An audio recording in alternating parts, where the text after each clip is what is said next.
जय हिंद दोस्तों। Supreme court ने एक मामले की सुनवाई करते हुए कहा है कि बेटे को संपत्ति से बेदखल किया जा सकता है, चाहे मां की संपत्ति हो चाहे पिता की संपत्ति हो, किसी के नाम से संपत्ति हो। इसके लिए क्या कानून है, क्यों किया जा रहा है और इसके लिए कौन सा न्यायाधिकरण गठन किया गया है जिसके तहत यह फैसला लिया जा रहा है। देखिए, बहुत सारे लोगों को इसके बारे में जानकारी नहीं है। बहुत सारे लोग ये सोचते हैं कि माँ बाप के संपत्ति में, उसके घर में मैं रह रहा हूँ और मैं बालिग हो गया, मैं शादीशुदा हो गया, मेरे बच्चे हो गए, तो अब माँ बाप घर से बेदखल नहीं कर सकता है, निकाल नहीं सकता है। अगर पैतृक संपत्ति है तो और नहीं निकाल सकता है, क्योंकि दादा के नाम से संपत्ति है, परदादा के नाम से संपत्ति है, वो मेरे पिता के नाम से आया हुआ है, तो उसमें तो मेरा डायरेक्ट हिस्सा होता है। ये बहुत सारे गलतफहमी है। इसको लेकर पहले भी कई मामले ऐसे आए हैं जिनमें सुप्रीम कोर्ट ने सीधा कहा है कि पिता के नाम से संपत्ति है, वो चाहे भले पैतृक हो चाहे खुद का हो, जब तक पिता आपका जीवित है आप उसमें दावा नहीं कर सकते हैं और आपको कभी भी बेदखल किया जा सकता है। अगर आप अपने पिता को बुढ़ापा में सेवा नहीं कर रहे हैं, मतलब खाना पीना नहीं दे रहे हैं, उनका सही से देखभाल नहीं कर रहे हैं, उनकी बीमारी का इलाज नहीं करा रहे हैं, उनका आप इज्जत नहीं कर रहे हैं, उनको मान सम्मान नहीं दे रहे हैं और उन्हीं के घर में आप रह रहे हैं, तो जब चाहे आपको बेदखल कर सकते हैं। वरिष्ठ नागरिकों के भरण पोषण एवं कल्याण अधिनियम 2007 के तहत गठित न्यायाधिकरण में कहा गया है कि माँ बाप का सेवा अगर आप नहीं कर रहे हैं, उनका देखभाल नहीं कर रहे हैं और उनका संपत्ति को बांटने के लिए टकटकी लगाए हुए हैं, तो अब इस चीज़ को भूल जाइए, आपको कभी बेदखल किया जा सकता है। अभी हाल ही में ऐसा मामला देखा गया और कई मामले ऐसा देखे गए। दूसरा क्या है, आपको बता दूं कि जैसे आपके दादा के नाम से प्रॉपर्टी है तो आपके पिता के नाम से है, आपके पिता के नाम से प्रॉपर्टी है तो वो आपको मिलेगा, पैतृक संपत्ति है, मिलेगा। लेकिन बहुत लोगों का ये गलतफहमी है, अभी भी है गलतफहमी, कि पिता के रहते हुए उसमें से अपना हिस्सा ले सकते हैं। अगर पिता मुझे बेदखल करते हैं तो मैं ये बोल सकता हूँ कि मेरे दादा के नाम का प्रॉपर्टी है, परदादा के नाम का प्रॉपर्टी है, ये आपके नाम से आया है तो इसमें डायरेक्ट मेरा भी अधिकार होगा क्योंकि पैतृक संपत्ति है। तो ऐसा कुछ भी नहीं है, ये सिर्फ गलतफहमी है, अफवाह है कि डायरेक्ट दादा की संपत्ति में, परदादा की संपत्ति में डायरेक्ट आपका हक हो जाएगा। आपके पिता जो है वह क्लास 1 उत्तराधिकारी है। आपके दादा के नाम से संपत्ति है और दादा नहीं है तो आपके पिताजी क्लास 1 उत्तराधिकारी है। पहला हक उनका होता है, उन्हीं के नाम से प्रॉपर्टी रजिस्टर्ड होगा या फिर ट्रांसफर होगा, नामांतरण होगा।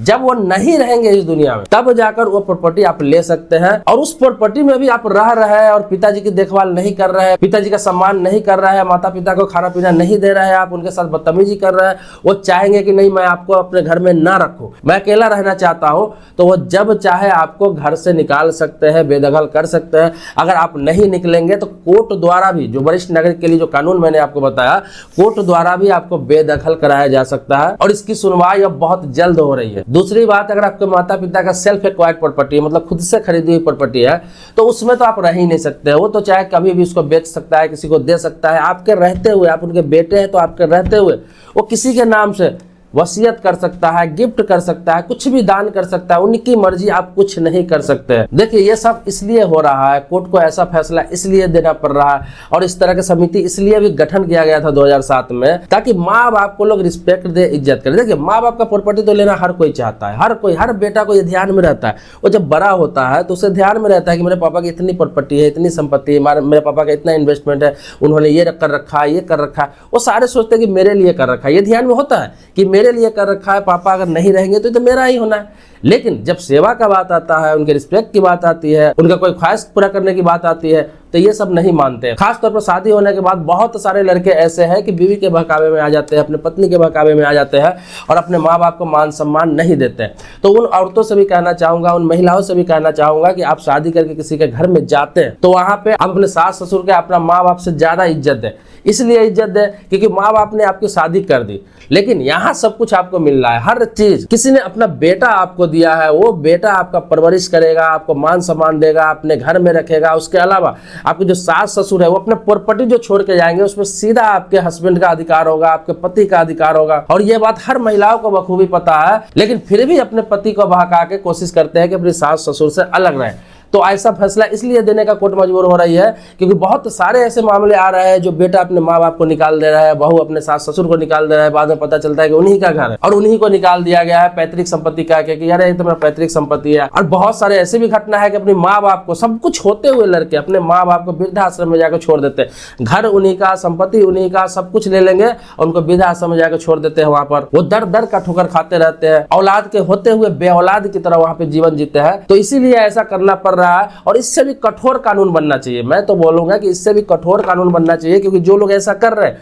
वो भी बूढ़े होंगे, उनकी पत्नी भी बूढ़ी होगी। अगर उनके बच्चे उनके साथ ऐसा करें जैसे कि आपने अपने माँ बाप के साथ किया, आपके बच्चे देख रहे होंगे या फिर उनको इस बात की पता चलेगी, तो आपके साथ भी सेम कंडीशन होगा। और ये चेन बाय चेन सबके साथ होता रहेगा। इससे बेहतर है कि आप ऐसे अपने माँ बाप के साथ व्यवहार करें कि आपके बच्चे देखें या फिर उनको पता चले तो वो देख के सीखे कि मेरे पापा अपने मम्मी पापा का कितना ख्याल रखते हैं, मेरी मम्मी अपने मम्मी पापा का कितना ख्याल रखते हैं, अपना सास ससुर का। तो वो देख के सीखेगा। तो आप भी जब बुजुर्ग होंगे और आपके बच्चे बड़े होंगे, जब उनकी भी शादी होकर पत्नियां आएंगे, तो वो कहानी सुनाएंगे अपनी बीवी को कि मेरे माँ बाप जो थे ना, अपने माँ बाप का बहुत इज्जत करते थे, मेरे मम्मी अपने सास का बहुत इज्जत करती थी, बहुत सम्मान करते थे, बहुत ख्याल रखते थे। तो वो भी उसी माइंड की होगी। तो आपका एक संस्कार वाला परिवार होगा, सभ्य परिवार होगा। तो वो नींव रखना आपको है। ऐसे परिवार है जिनको बाप को कोर्ट जाना पड़ रहा है अपने बेटे के लिए, अपने बेटे से असुरक्षित महसूस करके कोर्ट जाते हैं, सुप्रीम कोर्ट तक चले जाते हैं। समझिए कितना वो जलील होकर, कितना प्रताड़ित होकर, कितना दर्द सह के वो जाते होंगे। क्योंकि छोटी मोटी बात पर तो लोग सुप्रीम कोर्ट तक नहीं पहुंचते हैं, बहुत बड़ी बात होती है। इसीलिए सुप्रीम कोर्ट अब मान लिया है कि नहीं, इसमें गलती ज्यादातर बच्चों की ही होती है, बहुओं की ही होती है।